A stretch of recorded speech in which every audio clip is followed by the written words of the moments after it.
Greetings, you beautiful specimens, and welcome back to the F1 23 Last to First Championship. If you did miss the previous round at a spiffing Spanish Grand Prix, go now.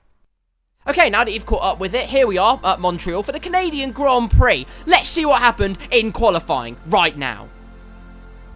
That's it. That's the intro. What, did you want more? Did you really want more?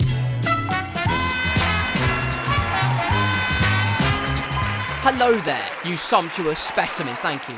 Welcome to the F1 quiz.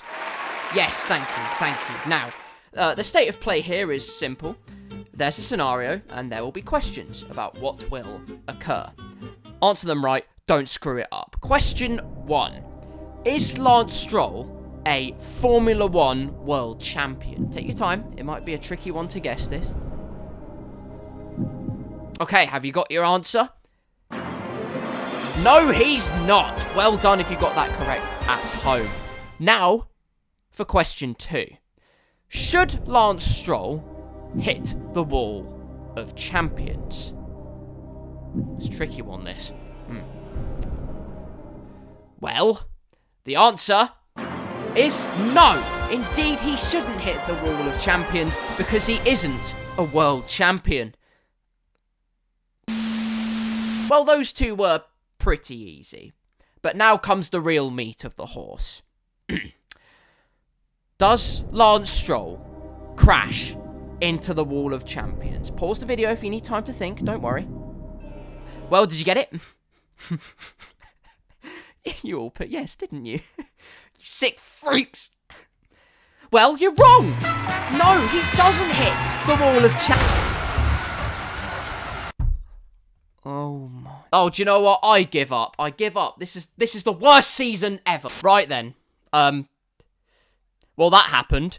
It's a shambolic Lance Stroll performance. Not unusual, really. We'd rather look anywhere else on the grid because he's giving me hernias just thinking about him. So anyway, Max Verstappen takes pole again, shock. But it's Carlos Sainz and Charles Leclerc monopolising second and third. Hamilton even out-qualifies Sergio Perez. His confidence, of course, will have taken a knock after a brutal DNF at the Spanish Grand Prix. Pure pain for Perez. It's honestly unbelievable, the bad luck he's had. Our teammate rests in 7th, so our car maybe not where we'd want it to be here in Montreal. Gasly in 8th. The Haas of Kevin Magnussen does brilliantly well to get 10th, and we're last. We are last. And you know exactly why we're last, so I'm not going to bore you with the details. We hit the wall of champions. Lance Stroll's an idiot. We're last.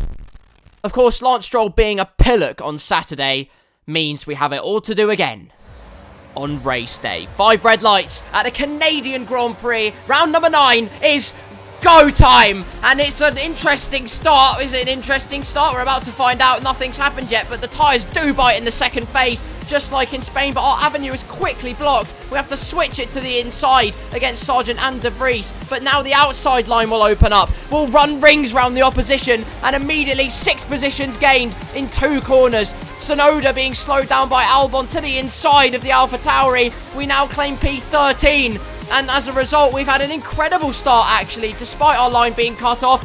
Albon's the next victim. We lunch him up immediately. We are a predator in his element here at Lance Stroll's home Grand Prix. And now we take a little bit of a breath. My God, that was a good start from us once again. That seems to be the trend on this game. F1 23, you can just launch the cars. We get it all kinds of wrong at the exit of that corner. But we're on the pace now, and Esteban Ocon is our next target. Oh, down the inside of the Alpine, man. He waves his white flag. We say thank you for that invitation, and we take a mile from where an inch was present, and we're up to P11. Fringes of the points once again here in the Aston Martin. Alonso had just as much good luck and pace in Spain. Bottas going for the move on Magnussen. Rather, it was the other way around because Bottas is on the hards. We must get past him immediately, and we do, down the straight, although Bottas has found a new lease of energy. I don't know where that's come from, but to the inside, it is done on the Alfa Romeo man. Kevin Magnussen is next. We thought about the switchback, but we were too eager on the power. Too much zest in our right foot means we don't get the juice out of P9 we would have wanted. But over that chicane, we are lethal. We are criminally quick. And down the inside, we present ourselves. Magnussen does leave the door open after a very half-hearted attempt. we will have P9. Thank you very much, Magnussen. The Scandinavian man has been proven to be a wallaby. We set a 1 minute 13.3 as the race begins to settle down. DRS enabled on this lap, as our next target is Pierre Gasly. And there's a Ferrari in the lead. What on earth? I think that's Carlos Sainz romping away from the rest of the field. Well, not really, actually, because, well, he's got Max Verstappen behind him. But, you know, anyway, looking back at our race for a second, Gasly will be minced down the inside. It's a much more convincing move. And in Canada, we find cravings for higher positions and higher points. We're looking for another race win, potentially, in the last to first challenge. By the way, just a full disclosure thing for a second. Every single time I win a race in this series, I always turn the difficulty up by 1 point. That is my rule of thumb. So far, we've won, even when we turn the difficulty up. Today might be no different. We're on 107. As we get used to this game, we find our rhythm. And against George Russell, we've gained so much time into the hairpin. Another one of our strong points as we lap up the DRS like a cat laps up its full fat milk, just like mine. Look at that boy. I'm so proud of him. What Rob, a whale. I will slap you up. You look like an east. Anyway, as we complete the final stanza of lap 3, crossing the line right about now, fastest lap of the race, we are biting into the bitumen here in Montreal as we're looking... Oh no! Oh no! George Russell is out of the Canadian Grand Prix. I can't believe it. Mercedes' first reliability problem of the season. And George Russell, who was in this trail of cars, the fight for the win, the podium positions, he's been dumped out of this race. Stroll normally being smokescreen like that doesn't really affect this race because, well, we're not driving as him. Stupid. We're going to capitalise massively now. P7 is ours for the taking. And look how early they break into the hairpin. And we go for a frankly sumptuous switchback. Look at the drive we have against our teammate. As we're going to have DRS. We're currently in the slipstream of Hamilton. But unfortunately, Alonso being to the outside means he regains that slipstream. That's terrible news for us. However, we have a chicane and other opportunities. Alonso gets it all kinds of wrong in the first part, hinders our exit, but with our slipstream being used to great effect to the outside of our teammate, we are going to circle him round the outside and run rings around El Padre. Fernando Alonso has been displaced from P6 as we pass the stricken Mercedes of George Russell there, who will be no doubt kicking the dirt in pure frustration. His teammate Lewis Hamilton is next, also on the medium tyres, just like Russell was. Mercedes could have been going for a strategic masterstroke today, because I can reveal Verstappen is starting on softs. Meanwhile, we've switched back Hamilton. To the inside we go, and that will be P5. Thank you very much indeed. 11 points to our name, courtesy of the fastest lap point being next to our name. We are driving unbelievably here in Montreal, and Perez is next. Hopefully not having another DNF to his name, because that would be a torrid time for the Mexican driver. However, another switchback looks good at first, but Perez defending the inside actually gets brilliant drive. So as a result, we get nowhere near, but I am sure, I am very sure in fact, we'll get close to overtaking him soon. Good grief! Not that close. I don't want to be staring down his hole. That's disgusting behaviour from Perez. He should know better than that. And as he tries to go for a move on Leclerc, he actually defends expertly to the middle of the track. Despite his older softs, his traction is just not good enough. The purchase on the softs have now decayed hugely. Perez chopping one way and the other. To the outside he goes, and he better be careful, because if he isn't, we're waiting in the wings. He has the inside, but our switchback is great. It's beautiful. It's sumptuous. To the inside of 2 cars in 1 corner. Lance Stroll is on the podium at his home race.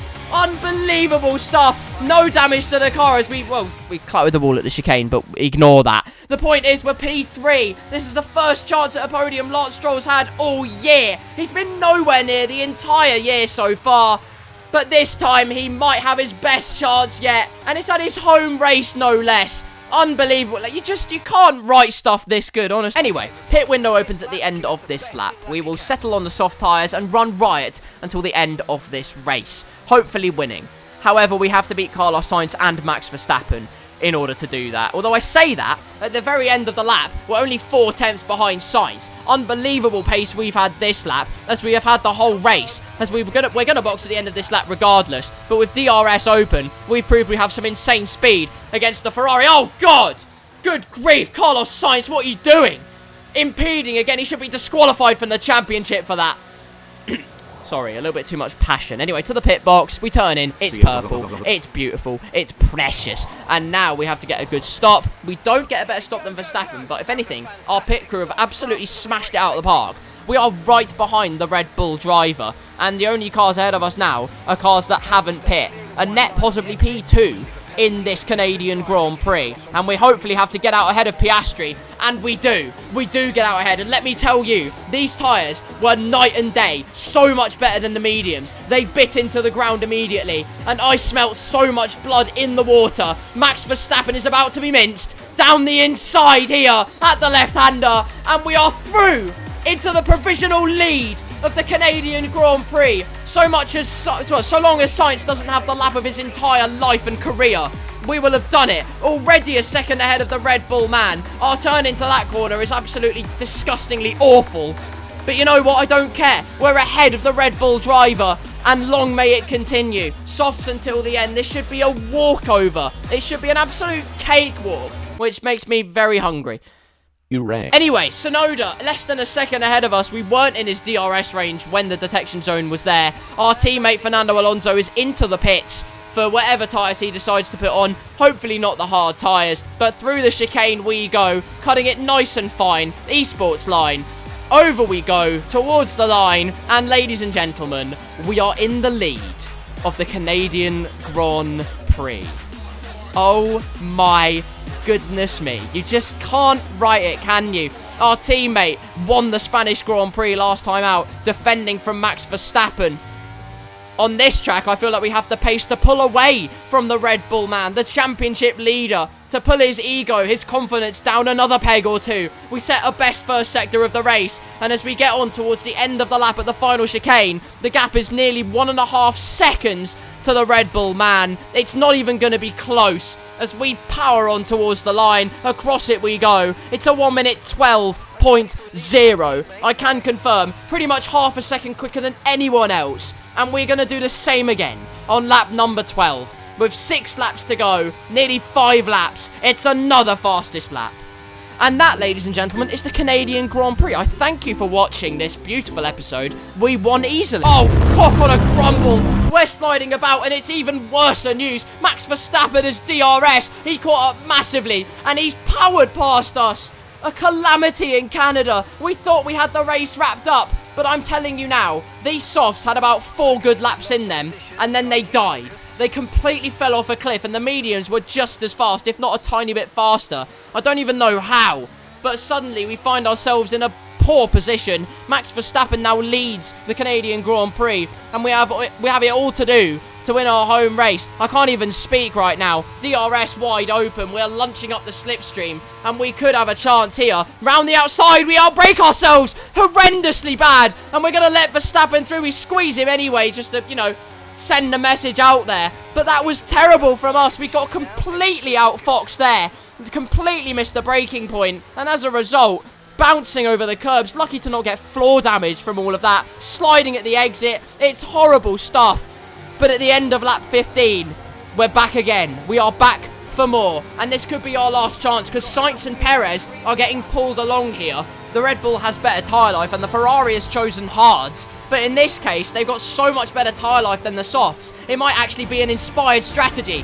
So we have to do this now to give ourselves the best chance of defending from Verstappen and winning this race. So we feint from the outside, go to the inside of turn 1. We're in the lead at turn 2. No! I don't believe it. Verstappen's taken us out. Verstappen spins us out. We take to the grass the way the FIA want us to. Somehow rejoin the circuit. That's definitely not unsafe at all, you pillocks.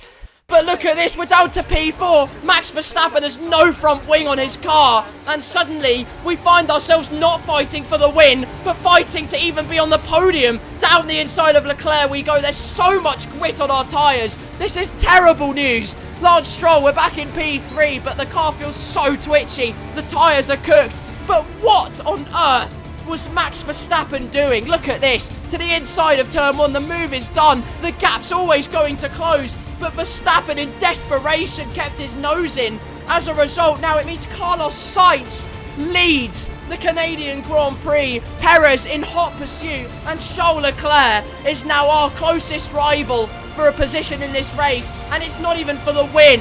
I don't believe it. After all the effort we put in, after the pace we had, our tyres are cooked.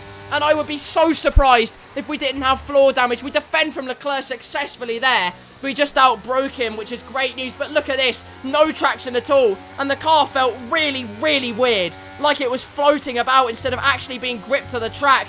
So I would not have been surprised at all, like I said, if I had floor damage from all of this. Our job now is to defend from Charles Leclerc. But look at the slides we're getting. This is terrible news. Our tyres have seen better days, quite frankly, and so has our car. And we have it all to do in the last couple of laps of the Canadian Grand Prix. I don't believe it, man. For once, though, it's good news. Because Leclerc wasn't quick enough at the beginning of this last lap. We found a second wind. We soaked in it. We bathed in its majesty. They're so second-hand now, these soft tyres, honestly. I'm surprised they're not third-hand. I'm even more surprised they haven't contracted a disease by how many hands they've gone round. But as long as we don't muck it up like that, we would have kept P3. But Leclerc's now got one final chance to rid us of a podium. And that would be just the cherry on top, the icing on the cake of this turd mountain. Because it really has felt like that. Leclerc's actually coming in at full speed to the outside, defending hard. We get it done, hardly any control. Carlos Sainz will win. But for us, we do just manage to scrape a podium in this race at the Canadian Grand Prix. And you know what? Stop the music. Stop it right now. I'm so angry. I don't think you realise how mad I was at the end of this race. I don't care we've got driver of the day. This made me so pissed off because we worked so hard for that win and got nothing. That's a fantastic performance from Ferrari. It hardly looked in doubt. Natalie, fill us in. What was it that helped the team achieve their success today?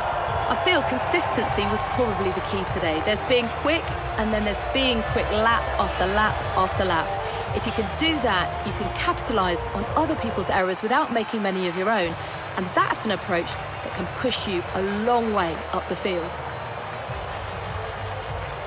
Death is what I'm sending Max Verstappen's way after that race. I mean, I say that like it's all doom and gloom. It's not all doom and gloom. Fastest lap of the race, we claim P3 from last on the grid, which really, all things considered, is a fantastic result and we should be proud of ourselves. But I can't help but feel just ever so slightly livid that Max Verstappen took us out of a winning position, because that was our race win. I felt like that was our race win to have there today. I know our tyres didn't grip up and he did overtake us again, but I felt like we had the guile and the strategy and the ability to keep him behind. Look where he is, 17th.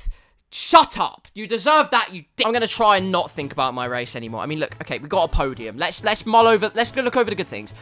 First podium for Lance Stroll this season, fastest lap as well, convincingly faster than anyone else. Carlos Sainz wins his second race of the season, which is great news for the championship, as Verstappen scored nothing. Rightly so. Pillock. Perez gets second place, Leclerc fourth, Hamilton and Alonso were so close, by the way. We defended so hard. I didn't mean to, but it's just what happened. I had no control. Magnussen, a great result. Both Alpines, a fantastic result as well. And Bottas scrapes 1 point in this race. Brilliant all round, rather than Verstappen taking us out, which I won't talk about anymore, I promise. But there concludes a mad Montreal race, and who knows what madness will happen next as we head back to Europe, to the Styrian Hills. That's right, it's the Austrian Grand Prix. Before we end off though, let's have a look at the Drivers' Championship standings. Max Verstappen, the complete cockwomble, is on 175 points, but after scoring the square root of nothing, Leclerc and Sainz behind have caught up a metric ton. 120 and 119 points for the Ferrari drivers. Russell now drops to 4th after his DNF. Hamilton and Perez on the same number of points after decent results for Hamilton and a great result today for Perez, bouncing back from an unfortunate string of results. Alonso not too far behind, but the big winners of the day are Alpine and Lance Stroll. A first podium of the season for Stroll.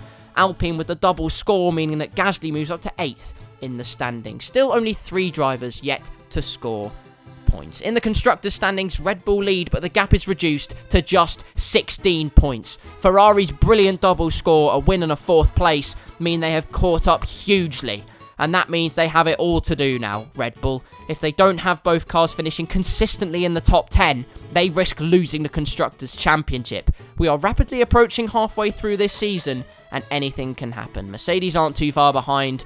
Aston Martin keeping a watching brief and holding down 4th place.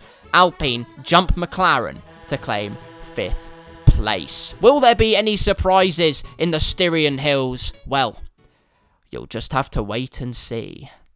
Thank you very much for watching round number 9 of the F1 23 Last to First Championship. If you did enjoy this episode and watching me suffer, please leave a like and subscribe to the channel. I can see about 650% of you haven't subscribed, so I know who you are.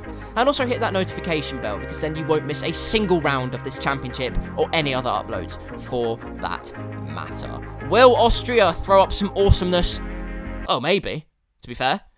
But you'll just have to wait and find out. Until that race, though, thank you very much for watching. And until next time, I'll see you soon.